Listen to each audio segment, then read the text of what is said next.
বলিউডে আলিয়া ভাট মানে সফলতার নিশ্চয়তা, এমন ধারণা অনেকেরই। তার উপর যশরাজ ফিল্মসের স্পাই ইউনিভার্স, বড় বাজেট আর অ্যাকশনধর্মী গল্প, সব মিলিয়ে আলফাকে ঘিরে ছিল আকাশ ছোঁয়া প্রত্যাশা। কিন্তু মুক্তির প্রথম দিনেই সেই প্রত্যাশায় বড় ধাক্কা খেল সিনেমাটি।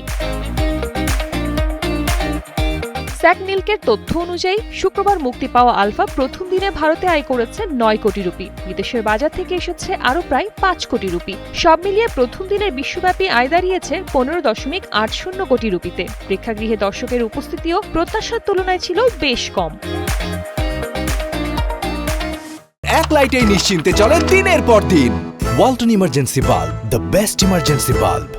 এই আয়ের কারণে যশরাজ ফিল্মসের স্পাই ইউনিভার্সের আগের ছবিগুলোর তুলনায় অনেকটাই পিছিয়ে পড়েছে আলফা, যেখানে পাঠান, টাইগার 3 ও ওয়ার 2 মুক্তির প্রথম দিনে ৪০ থেকে ৫৭ কোটি রুপির বেশি আয় করে শক্ত অবস্থান তৈরি করেছিল।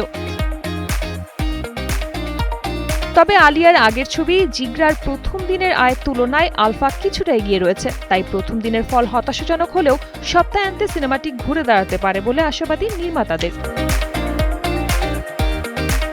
মুক্তির আগেই ছবিটি নিয়ে সামাজিক মাধ্যমে নানা আলোচনা ছিল। বিশেষ করে অ্যাকশন দৃশ্যে আলিয়ার অভিনয় নিয়ে সমালোচনা কম হয়নি। এমনকি প্রচারের অংশ হিসেবে একটি জনপ্রিয় রোজ শোতে অংশ নেওয়া আলোচনার জন্ম দেয়।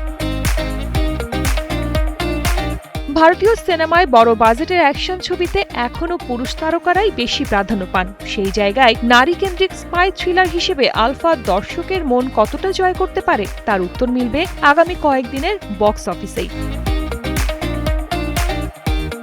শালিন সুমি, কালের কণ্ঠ।